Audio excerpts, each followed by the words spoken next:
Buongiorno a tutti e benvenuti qui a Palazzo Ferrofini, sede del Consiglio regionale. Do il benvenuto innanzitutto all'assessore regionale Giampaolo Bottaccin, che oggi è qui con noi, al dottor Luigi Lazzaro, che è presidente Legambiente Veneto, che è collegato con noi in videoconferenza, e poi ai relatori, a chi accompagna appunto i relatori, che sono i raccoglitori di civiltà altrui. Questa associazione molto importante, con il presidente Luciano Strabello e con la segretaria Elisa Maiori, che poi interverranno, ma saluto anche i volontari che oggi li hanno accompagnati. Sono Daniele Pallaro, vicepresidente, Teresa Donin, volontario, Alice Gomiero, volontario e social media manager, Sofia Morin, volontaria, e Carlo Pasqualotto, volontario e referente di zona del Vicentino. Insomma, Carlo è un amico, essendo io vicentino, che conosco sia per l'operato ma anche per l'impegno nell'attività ciclistica, cosa che accomuna peraltro questa associazione, perché è un'associazione fatta di volontari e prevalentemente di volontari ciclisti, e uniscono la passione e l'amore per la bicicletta al fatto di raccogliere appunto i rifiuti, i cosiddetti rifiuti diciamo incivili, ma potremmo usare anche qualche termine più forte, perché spesso i nostri fossati, le nostre strade, le aree pubbliche, vediamo che sono piene di questi rifiuti che vanno dai mozziconi di sigaretta ai pezzettini di carta o di plastica, fino a rifiuti anche più ingombranti. Per chi fa giornate ecologiche vede che spesso lungo strade si trovano magari bottiglie di vetro lanciate dalle auto, piuttosto che di plastica, piuttosto che di rifiuti abbandonati, proprio per la volontà di abbandonarli anche in altri comuni rispetto al comune di residenza o di competenza, per arrivare poi all'abbandono di rifiuti anche pericolosi e magari tossici. Oggi è una giornata particolare in cui vogliamo dare luce e accendere un faro su questa associazione nata nel 2022, dopo ci racconteranno la loro storia, associazione che nel giro di un po' di anni è arrivata ad essere in varie parti del Veneto ma anche d'Italia. E questo messaggio che vogliono lanciare, oltre che fare opera di volontariato, è un messaggio di sensibilizzazione, un messaggio culturale.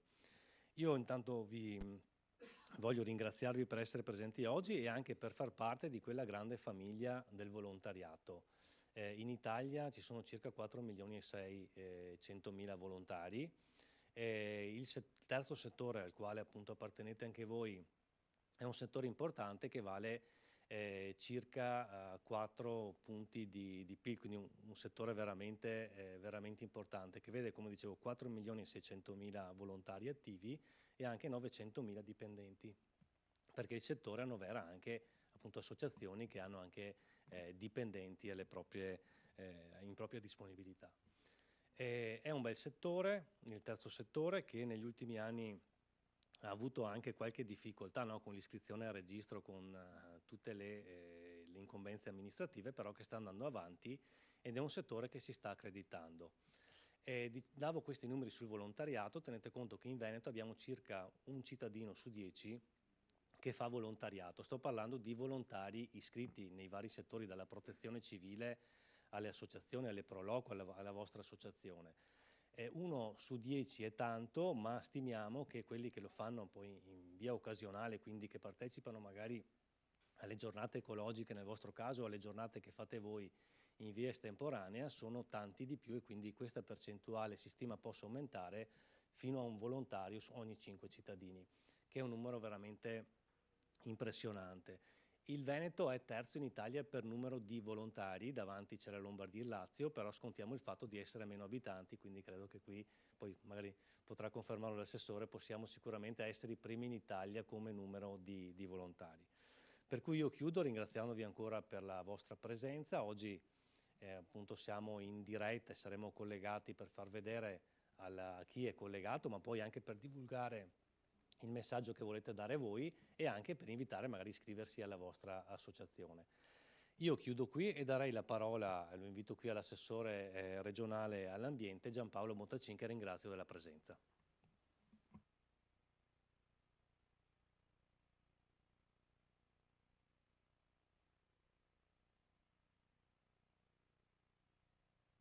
Buongiorno a tutti, intanto grazie Marco dell'invito, è un piacere essere qui e partecipare a questa conferenza stampa. Saluto anche Luigi Lazzaro collegato e tutti quelli che sono collegati. Io ci tenevo a passare di qua, ho un altro impegno, quindi non potrò fermarmi fino alla fine, ma ci tenevo, non solo perché mi ha invitato Zecchinato, ma perché questo è un tema particolarmente a me caro e credo sia una battaglia di civiltà quella che voi state svolgendo, perché se è vero che i veneti sono i migliori d'Europa a gestire i rifiuti, e quindi questo è l'aspetto positivo, dobbiamo vedere anche il bicchiere mezzo pieno, è altrettanto vero che qualche incivile, o forse meglio dire delinquente, c'è anche qui da noi. E quindi siccome poi dopo la mela marcia rischia di fare anche contagiare le mele che sono sane, credo che un'attività come quella che svolgete voi sia assolutamente fondamentale. Perché voi vi sporcate le mani, scendete in campo, non è che solo vedete se qualcuno butta via il rifiuto dove non deve buttarlo, no? Noi facciamo la battaglia, il consigliere Zecchinato mi è testimone, abbiamo fatto il piano rifiuti e puntiamo sugli impianti, perché è lì che devono finire i rifiuti, non in giro per le strade, nei corsi d'acqua o dappertutto dove poi creano dei danni assolutamente devastanti. E quindi il ringraziamento per tutti coloro che svolgono questo tipo di attività, quindi tutti i volontari che sono iscritti alla vostra organizzazione di volontariato, è assolutamente massimo. Però io credo che voi possiate anche essere un ulteriore valore aggiunto. Io della lotta agli illeciti che riguardano i rifiuti ne ho fatto quasi una ragione di vita in questi ultimi anni e mi è costato anche qualche minaccia. Il 24 faremo un ulteriore incontro con i carabinieri del NOI, con i quali abbiamo una convenzione per contrastare gli illeciti che riguardano i rifiuti. Voi siete in campo, voi siete sul territorio, voi siete tanti e voi potete essere delle antenne anche per segnalare cose che vanno oltre l'abbandono del sacchetto, della lavatrice nel canale, che sono cose gravissime. Anche se per caso vedete qualche camion di troppo girare in qualche capannone magari chiuso da un po' di tempo o cose di questo tipo, basta una segnalazione anche informale o alla polizia locale o ai carabinieri territoriali oppure ai carabinieri del NOE, e con questa semplice segnalazione voi garantite un grande aiuto a chi poi dopo si deve occupare di contrastare fattivamente questo tipo di illeciti. Quindi credo che siate una risorsa assolutamente straordinaria per il nostro territorio, sia per quello che fate appunto attivamente recuperando tutte quelle tonnellate di rifiuti che recuperate e che poi consegnate agli impianti dove oggettivamente devono essere inviati, ma anche credo che potreste essere un'antenna assolutamente, tante antenne sul territorio fondamentali per darci una mano al contrasto di questi fenomeni. Perché come dicevo prima, la mela marcia rischia di fare proseliti e di contagiare anche altri, e quindi la sensibilità che voi avete più di altri, perché sennò non indossereste quella divisa, vi fa onore, ma dovete essere voi portatori di contagio verso chi magari ha un po' di sensibilità in meno oppure addirittura si comporta in maniera incivile, per non dire delinquenziale. Grazie ancora. Ringrazio l'assessore Bottacin per la presenza, ma anche insomma, per le parole che ha voluto dedicare a voi che siete qui presenti oggi, ma a tutto il mondo insomma, del volontariato e anche alle persone che appunto ci tengono all'ambiente e sono in prima linea. Prima di dare la parola a Luciano Strabello e a Elisa Maiori, io darei la parola, so che è in collegamento, al presidente di Lega Ambiente Veneto, Luigi Lazzaro. Sì, presidente, buongiorno. A lei la parola. Buongiorno, grazie. Intanto ringrazio il consigliere Zecchinato per l'invito, saluto anch'io l'assessore Bottacine e tutti i presenti lì, in particolare l'associazione che oggi diciamo, ha uno spazio per raccontare l'attività importante che fa nel territorio. Dico che è importante perché per quanto riguarda Lega Ambiente magari non tanti conoscono questo aspetto della nostra attività, ma noi sostanzialmente diciamo, nasciamo oltre che su l'ambientalismo scientifico legato all'inizio degli anni 80, fine anni 70 rispetto al tema nucleare, che è un tema che purtroppo oggi torna a scaldare, o meglio ciclicamente torna a scaldare il dibattito. Nasciamo anche proprio sul volontariato, siamo un'associazione di volontariato, o meglio tanti dei nostri circoli oggi lo sono, poi all'interno della riforma del terzo settore citata appunto da Zecchinato ci siamo collocati con un'altra forma che è quella di promozione sociale, però molti dei circoli che aderiscono alla Lega Ambiente, che ricordo è un'associazione nazionale con i comitati regionali di cui io sono il presidente e i circoli territoriali, è basata proprio su questo e ogni anno organizziamo quella che è la campagna, diciamo, di sensibilizzazione, di raccolta rifiuti chiaramente, ma che noi riteniamo di sensibilizzazione più importante a livello nazionale, che è Puliamo il Mondo, che poi è la declinazione di Clean Up the World, che è una campagna globale mondiale, nasce in Australia e ormai da più di 30 anni viene portata avanti in Italia da parte di Legambiente con l'adesione di tanti soggetti. Ci auguriamo nel futuro, perché no, anche dei raccoglitori di incività altrui che sono, diciamo, molto giovani come associazione, quindi hanno un futuro veramente lunghissimo davanti a loro per continuare l'attività che stanno facendo. Lo dico perché è vero che il volontariato ha dei numeri legati a chi partecipa alle associazioni, ma anche un numero di volontari, diciamo, nascosti, cioè quelli che poi partecipano a queste attività, che riscontrano molto più interesse di quanto non possa sembrare magari per il numero di persone che vediamo coinvolte nelle singole associazioni, perché poi quando si fanno veramente le attività di pulizia, le persone sono veramente tirano fuori, diciamo, quella voglia, quella volontà di fare qualcosina, di dare anche loro il loro contributo che nella vita quotidiana per tante ragioni magari non riescono a dare, e lo fanno nei weekend, nei sabati, nelle domeniche, nei giorni festivi, e questo è bene sempre ricordarlo perché significa mettersi a disposizione per l'altro anche nei momenti che potrebbero essere invece riservati a noi stessi, e quindi mettere la comunità e la collettività e l'ambiente naturale al centro rispetto invece che mettere al centro se stessi. E con Puliamo il Mondo infatti sono circa 400.000 i volontari che ogni anno in tutta Italia vengono coinvolti nelle raccolte di rifiuti, senza contare tutte quelle che vengono fatte nel corso dell'anno e quelle che vengono fatte da tante organizzazioni come appunto quella che ho il piacere di purtroppo non sono lì, incontrare oggi volevo dire, ma insomma purtroppo non sono lì perché ho un'influenza intestinale, mi sto rimettendo da un'influenza intestinale, quindi non sono riuscito ad essere a Venezia, però mi avrebbe fatto molto piacere.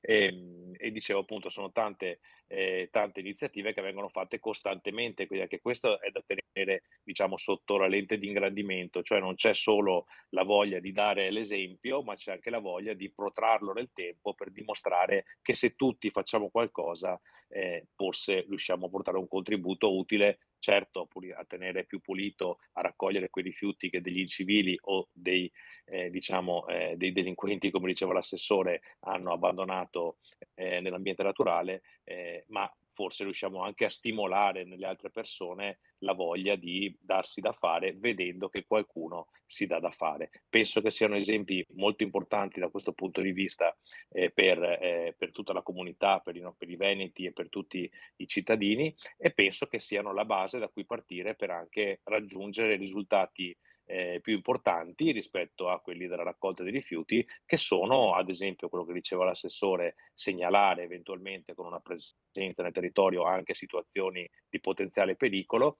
piuttosto che attivare attraverso quello che abbiamo fatto noi come associazione, che invitiamo tutti a fare attraverso la citizen science, quindi attraverso anche un'analisi di quello che andiamo a raccogliere, di quello che troviamo, di perché lo troviamo e cominciare a ragionare, diciamo, rispetto anche a questi aspetti, possono essere da stimolo per raggiungere degli obiettivi che poi possono diventare anche delle normative che, o meglio, aiutano a modificare, aggiustare e correggere le normative. Penso ad esempio alla battaglia che Legambiente ha fatto negli anni rispetto ai cotton fioc che venivano trovati dai volontari, vengono tutt'oggi molto meno, però per fortuna, perché è entrata in vigore una legge che prevede, diciamo, appunto l'utilizzo oggi solo di cotton fioc biodegradabili rispetto a quanto invece non fosse in passato, perché passavano attraverso gli impianti di depurazione, passano tutt'oggi e quindi finiscono poi nel mare, piuttosto che l'uscita dall'utilizzo di, ad esempio, additivi chimici per quanto riguarda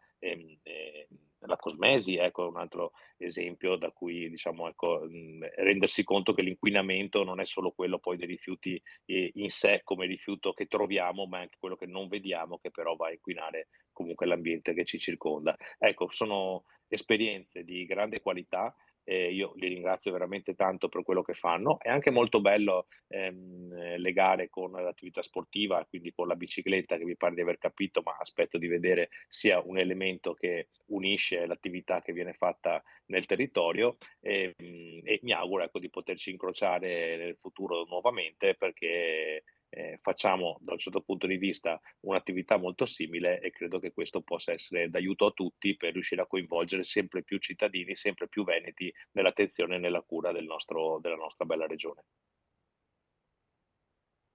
Grazie. Grazie Presidente che anche se influenzato, insomma, è riuscito ad essere con noi. Io adesso lascerei la parola per il momento clou a Luciano Strabello e Elisa Maiori. So che hanno un intervento, insomma, in coppia, e quindi dopo c'è anche un video, per cui io vi inviterei qui a salire sul palco e a prendere posizione. Allora, uno a destra e uno a sinistra, le lascio questo, così io libero l'area centrale.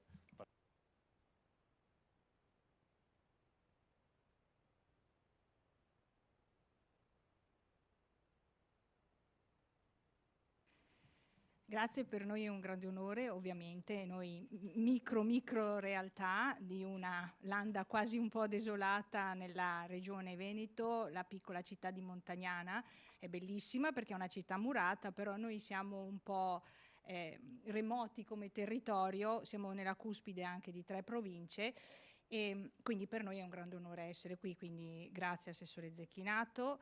Grazie al consigliere Bottacin, bello che abbiamo in video collegamento anche il presidente di Legambiente, perché crediamo che da soli non si vince, bisogna essere una squadra e quindi è importante che tutti in maniera inequivocabile si collabori. Non ci sono orti, non ci sono territori da marcare, ma c'è solo da collaborare, quindi più siamo meglio è. E quindi noi cominciamo la nostra piccola presentazione, che è una presentazione, ci piace chiamarla col termine dinamica, un po' per non annoiare e un po' anche perché è giusto che il nostro presidente, che è il core della nostra associazione, possa esprimere certi contenuti magari rispetto a una sollecitazione che gli posso dare io, così si riesce a stare anche un po' più sul focus. E quindi insomma partiamo. Certamente ci chiamiamo Associazione Raccoglitori di Inciviltà Altrui, abbiamo un simbolo che voi vedete è un colibrì con una goccia, ma poi vi spiegheremo anche perché. Prima di qualsiasi cosa noi partiamo con un piccolo video. Raccoglitori di Inciviltà Altrui è un'associazione di volontariato fondata il 10 febbraio 2022 da Luciano Strabello. Tutto è iniziato raccogliendo i rifiuti per strada utilizzando il carrettino soprannominato Leggenda, attirando l'attenzione di chi poi decise di aggregarsi fino a formare un gruppo molto numeroso. L'associazione ha come obiettivo raccogliere i rifiuti lasciati dagli incivili e informare e sensibilizzare sull'inquinamento e i suoi rischi attraverso attività come clean up, incontri nei comuni, oltre a conferenze ed eventi pubblici. L'opera di sensibilizzazione è particolarmente indirizzata verso le scuole utilizzando presentazioni, immagini, documentari, un fumetto dedicato ed un simpatico videogioco.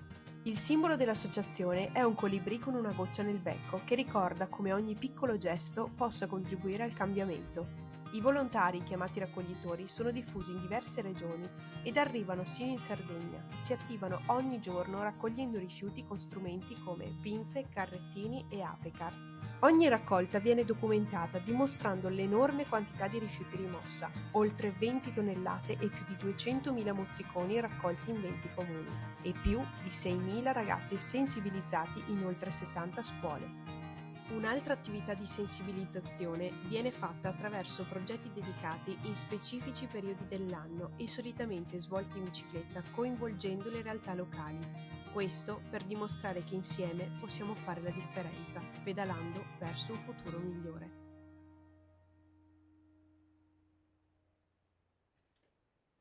Ecco, siamo partiti da un video perché la parte visuale è sempre ciò che cattura di più l'attenzione, ma perché in 1 minuto e 30 secondi è stato raccontato un po' tutto. Adesso magari entriamo un po' più e facciamo un po' di fiori, come si dice, e qualche dettaglio. Tutto parte da un personaggio, ovviamente, perché anche la storia insegna che alla fine sono i personaggi che poi creano i movimenti o comunque muovono le coscienze. E nel nostro caso il personaggio è Luciano Strabello.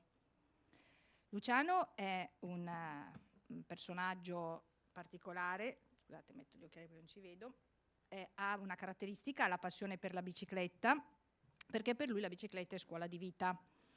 Ed è attraverso la bicicletta che lui realizza praticamente tutti i suoi progetti. Inizia nel 1995 non costituendo i raccoglitori di inciviltà altrui, ma costituendo un team che chiama Team Extreme, che è un team di persone che come lui condividono la passione per la bicicletta.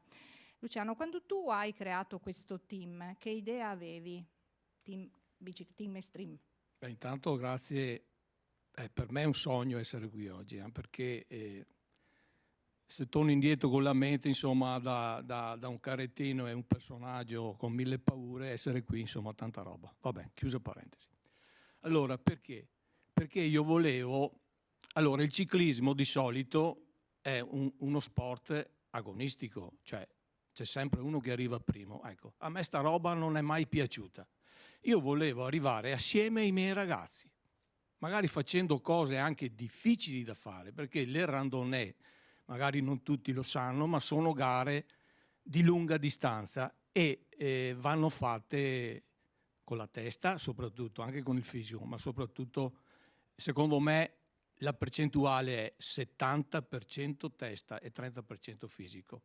Però volevo arrivare con i miei ragazzi che magari con meno esperienza, usufruendo di un vecchio all'interno di un gruppo, dai, nel 95 non eri tanto vecchio ancora. Sì, ma con più esperienza, ecco, arrivare insieme e fare delle cose anche importanti. Ecco, per questo ho fondato il Team Extreme nel 95. Il tuo motto era andare in bicicletta, ma non per vincere e sentirsi i primi della classe, ma perché era molto importante capire che insieme, cosa dici sempre, insieme si condivide tutto, anche la fatica che poi ti fa crescere come... Soprattutto insieme si vince. E insieme si vince come...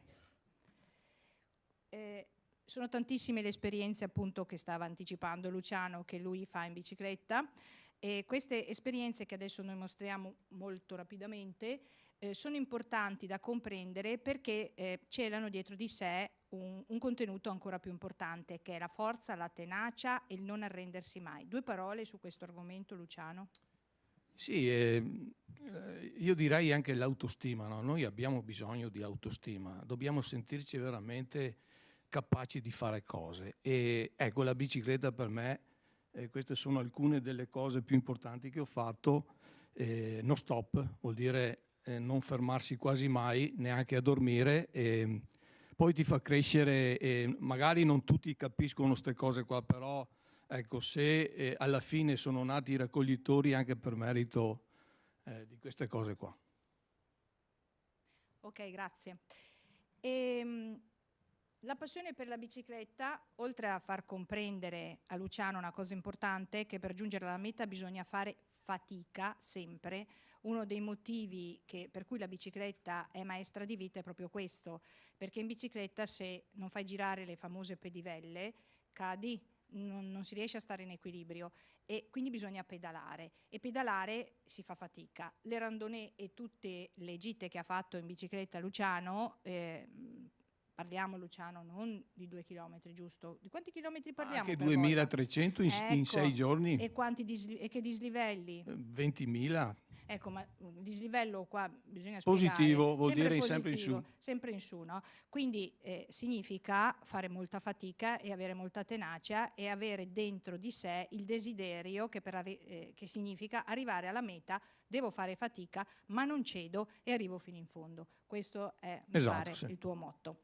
Bene, girando in bicicletta Luciano, ovviamente, andando strade, stradine, sterrati e così via, incontra la natura. La natura è bellissima, giusto Luciano? Stupenda, e quindi meravigliosa. Quanti meravigliosi territori hai visto? Da piangere, da commuoversi, sì, da mari a monti, cioè tramonti, albe, la fatica poi, no, che ti fa sentire ancora più piccolo, no, nelle tue fragilità, capisci veramente che non siamo nulla, no? E abbiamo a disposizione abbiamo nostra madre terra, che è una cosa credo unica, vero? Beh, siamo tutti cittadini della Terra. Esatto. Se volessimo giocare al gioco contrario, invece che zoomare, andare al contrario, aprirci dal puntino, noi siamo abitanti di Montagnana, della provincia di Padova, della regione Veneto, del paese Italia, del continente Europa e della Terra. Quindi in realtà noi siamo cittadini del mondo e la Terra appartiene a tutti, non è cosa di un altro, giusto? Esatto, ecco, sì. Molto bene. E quindi tutti questi meravigliosi territori mozzafiato. Sì, ma non c'è solo il mozzafiato, giusto? Resti anche senza parole. Di cosa ti sei accorto andando in bicicletta? Mi sono accorto che non potevo più girare la testa dall'altra parte, cioè la mia coscienza mi continuava a dire: ma facciamo qualcosa. Non potevi più girare la testa dall'altra parte, ti sei dimenticato del soggetto. Perché? Ma perché? Cioè, cosa vedevi andando in bicicletta oltre alla natura? Ma vedevo tutta quella roba lì, e come si fa a girare la testa dall'altra parte? Rifiuti, sapendo che ne abbiamo rifiuti. una sola, abbiamo un pianeta, ce lo stiamo giocando. E ho detto, io alla sera devo andare a letto con la mia coscienza a posto, anche se il mondo, è logico che il mondo non lo salviamo, però io sono talmente egoista che ho detto, io devo andare a letto e dire, anche oggi ho fatto qualcosa, ho fatto cadere quell'ipotetica goccia. E quindi nella tua forza e tenacia hai cominciato a dire, io non posso girare la testa altrove, no, devo fare qualcosa. Guardare i rifiuti sparsi, non agire, come dice Luciano, è come far parte di questo assurdo reato, non girare la testa altrove, far parte di questo assurdo reato. Tenete a mente questi piccoli concetti perché poi insieme si uniranno per formare qualcosa di molto interessante. E quindi Luciano dice, bisogna che faccia la differenza, non è possibile rimanere solo a guardare. Una delle paure ricorrenti di chi vuole iniziare qualcosa di nuovo è proprio questa, no? Un punto di domanda. Io sto camminando su un filo, davanti a me qualcosa di confuso, un gomitolo, perché il gomitolo è la rappresentazione di qualcosa di non chiaro e confuso, intricato, no? Però, come si dice, si può srotolare il gomitolo, no? E alla fine, punto di domanda, quando srotolo che cosa ottengo? E quindi Luciano dice, bene, io voglio partire, ma davanti a me possono esserci enormi difficoltà, no? Io sono solo e in quanto solo potrei sentirmi insignificante.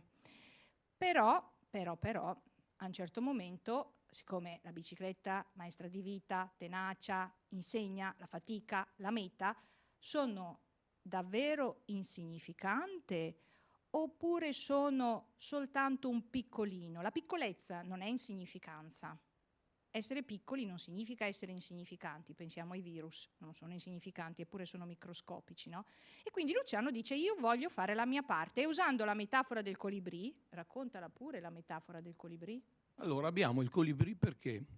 Perché si narra che nella foresta dei grandi alberi un giorno scoppia un incendio. Cosa fanno tutti gli animali? Scappano verso le vette innevate. Tutti tranne quel piccolo colibrì. Cosa fa? Va al lago, prende una goccia e va sopra l'incendio e la molla e avanti e indietro per tutto il santo giorno. Tutti gli animali stupiti di questa ostinata capacità che ha questo piccolo essere, per bocca del leone gli domandano increduli: ma cosa pensi di fare tu con una goccia? Non riuscirai mai con una goccia a spegnere l'incendio. E il colibrì, senza mai fermarsi, rispose deciso: hai ragione, ma intanto io sto facendo la mia parte. Grazie. E questo è il motivo per cui grazie. Il nostro simbolo è un piccolo colibrì.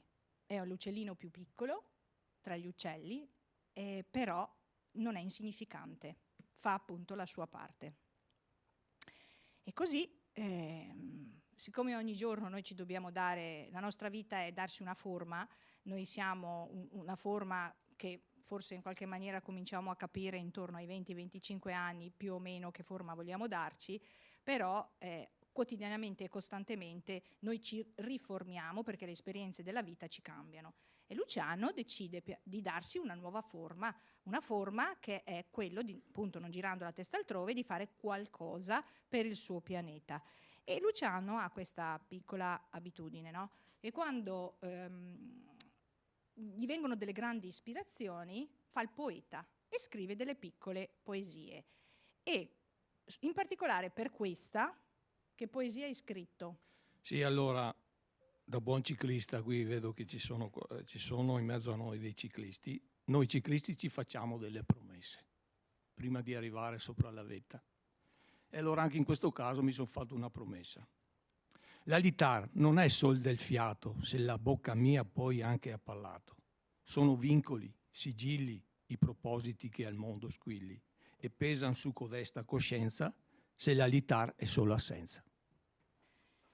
E questo è un motto che vorremmo diffondere a tutti, perché è una realtà che attraversa qualsiasi tipologia, appunto, di realtà. In qualsiasi ruolo noi nella vita ci troviamo a svolgere qualcosa, non dobbiamo solo dare fiato alle trombe, ma dobbiamo poi anche essere davvero concreti, se no non facciamo davvero la differenza.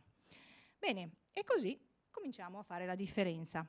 Alla fine del 2019 Luciano decide di costruire il mitico carrettino che lui chiamerà Leggenda, perché è da lì che si parte con tutta la storia dei raccoglitori, quindi l'origine diventa leggenda, e comincia ad andare dentro i fossi a raccogliere i rifiuti. E una delle domande che quando io ho conosciuto Luciano gli ho fatto: vabbè, ti potevi mettere una casacca, prendere una pinza, prendere un sacchetto e andare nei fossi a raccogliere i rifiuti, che bisogno avevi di farti un carrettino? Che bisogno avevi di farti un carrettino? Perché ho detto, se vado dentro i fossi con una casacca, come ha detto Elisa, posso essere benissimo scambiato per l'operaio del comune che va a pulire il fosso. Io ho detto, voglio far capire alle persone intanto che bisogna rallentare. E quale mezzo migliore della bicicletta, e magari se dietro ci attacchi un carrettino anche fatto in legno, cioè anche fatto con materiali di basso costo, ho detto sicuramente, e poi mi sono dato anche un nome, no? Raccoglitore, all'inizio ero raccoglitore, adesso siamo raccoglitori. Qualcuno si girerà, no? Qualcuno si domanderà, ma cosa sta facendo quell'uomo lì? Sta pulendo un fosso che non è neanche suo. A che pro? E difatti da lì poi ha funzionato, perché da lì poi l'amico, il conoscente 27 carrettini stanno girando. Leggenda ha funzionato. Leggenda ha funzionato. E poi anche perché unire l'utile al dilettevole, pedalavi col carrettino e esatto. si faceva anche e mi allenavo anche. Esatto, sì. Ti allenavi anche.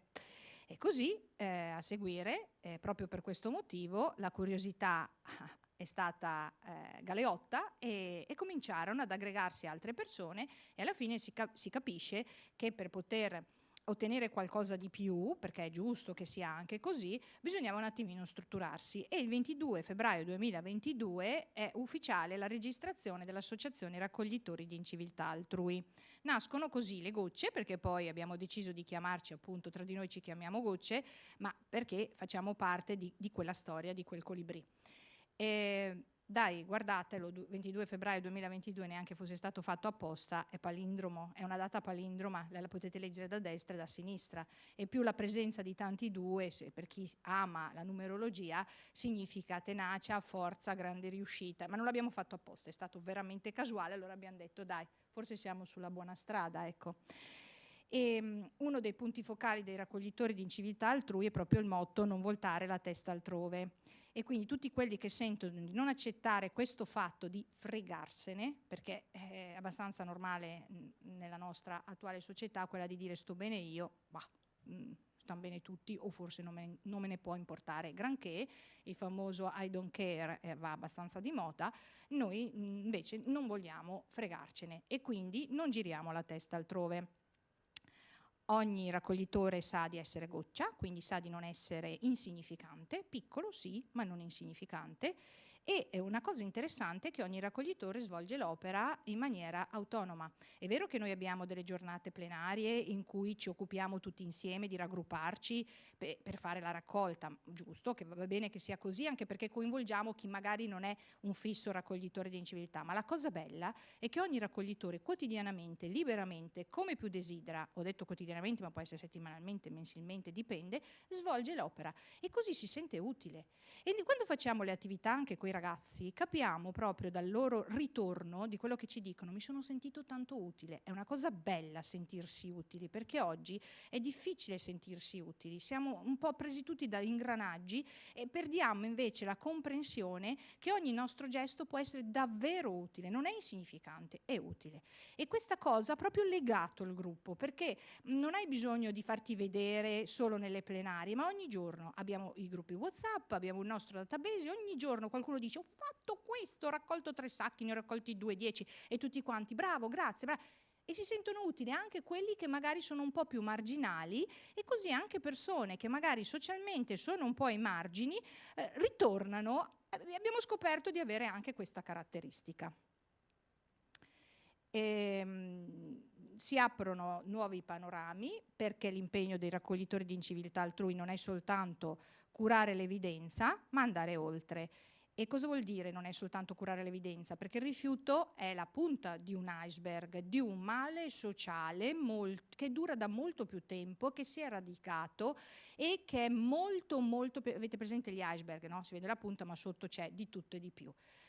Abbandonare il rifiuto significa non essere civile. Non essere civile già con la natura implicitamente vuol dire non essere anche una persona che si rapporta civilmente anche con l'altro. Non rapportarsi civilmente anche con l'altro, cioè si innescano tutta una serie di... Chi butta il rifiuto dietro ha tutta una serie di altri problemi. Quindi uno dei motivi per cui noi facciamo a volte anche sensibilizzazione è proprio per dire questo. E mi piace citare anche Papa Francesco, che questa cosa qua l'ha molto ribadita in più di un'occasione, cioè il problema ecologico è un problema che sottende a un male molto più grave, e quindi fare quest'opera probabilmente riesce in maniera piccola a portare avanti qualcosa che sta sotto la punta dell'iceberg. Eccoci qua, raccoglitori di civiltà altrui, passiamo qualche foto, insomma qualche esperienza, si vedono i numerosissimi rifiuti e le tante raccolte che abbiamo fatto, ce ne sarebbero di foto 1 miliardo, e torniamo a un altro punto. A un certo momento il presidente ha un'intuizione, perché è lui quello che ha le intuizioni, lui la mente, io sono un braccio e gli altri sono tanti altri bracci, ma la mente è qua. Dice: ma ragazzi, qua l'opera di sensibilizzazione bisogna che partiamo dal basso, ma dal basso non dal più infimo, partiamo dal basso nel senso prima è, meglio è, e dice: bisogna che andiamo nelle scuole. Perché hai deciso di andare nelle scuole, Luciano? Perché saranno i bambini ad insegnare ai grandi, ne abbiamo le prove, perché quando io dico ai bambini: se vedete un adulto fumare e gettare a terra il mozzicone, gli dovete dire: mi scusi signore, molto gentilmente, mi scusi signore, perché ha gettato a terra il mozzicone? I bambini alzano la manina e dicono: anche il mio papà, la mia mamma gettano a terra i mozziconi. Sono inconsapevoli, e allora bisogna partire da lì, perché i bambini sono spugne, sono carte assorbenti, e noi abbiamo capito che terza elementare, quinta è il momento esatto per intervenire. E quindi l'opera dei raccoglitori è diffusa attraverso convegni, il cui scopo è toccare, appunto, come abbiamo già detto, la realtà a 360 gradi. I rifiuti non sono la punta dell'iceberg, quindi collaboriamo un po' con tutti.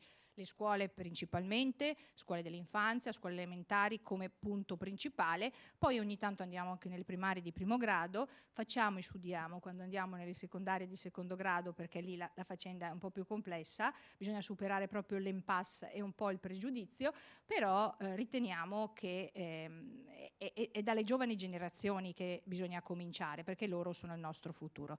E poi anche collaboriamo con gruppi culturali, gruppi sociali, gruppi religiosi. Perché? Perché è un argomento che permea qualsiasi settore, qualsiasi contenuto.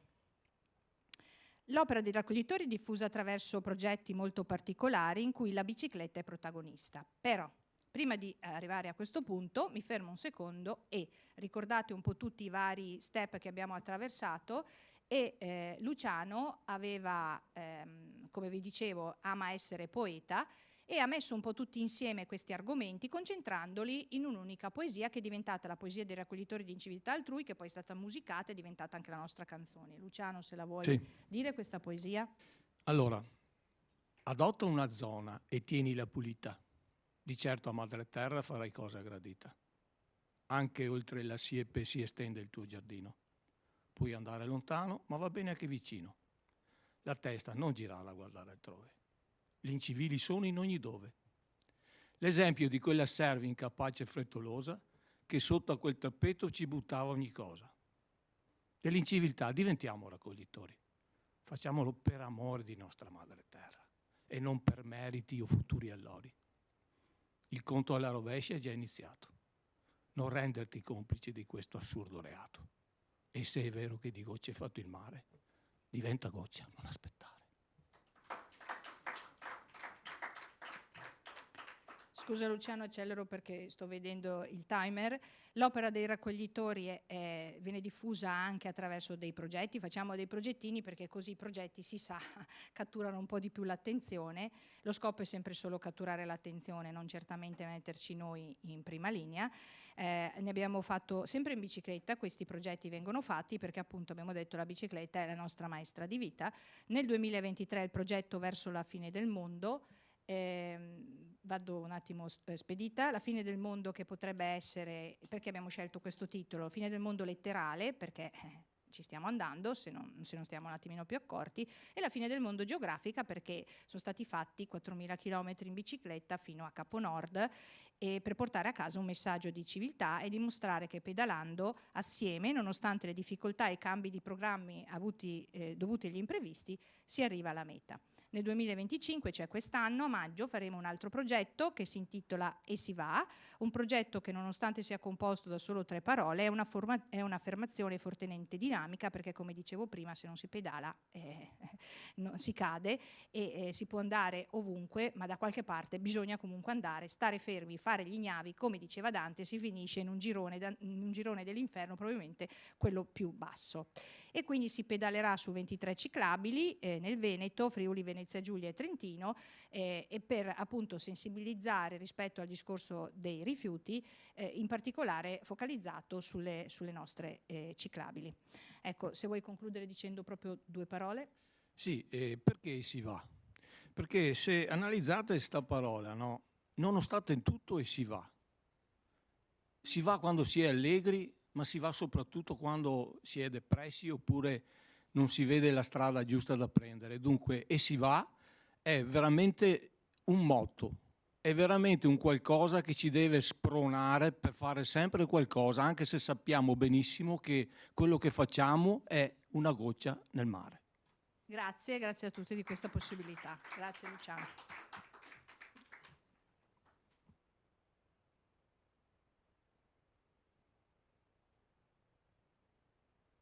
In conclusione io ringrazio innanzitutto Luciano Strabello, il Presidente, ma ringrazio lui per ringraziare tutti i volontari per questa esperienza insomma, che ci ha fatto vivere.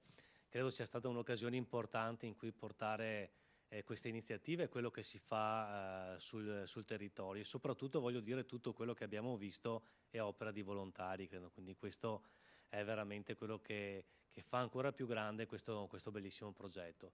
Io ringrazio tutti voi presenti, ringrazio l'assessore Bottacin che è stato con noi, anche il presidente di Lega Ambiente Veneto Lazzaro e quindi vi diamo appuntamento a magari un'altra occasione con i raccoglitori di inciviltà e magari l'invito è anche iscrivervi, magari vedendo sul sito e capendo dove sono dislocati e come si può essere d'aiuto.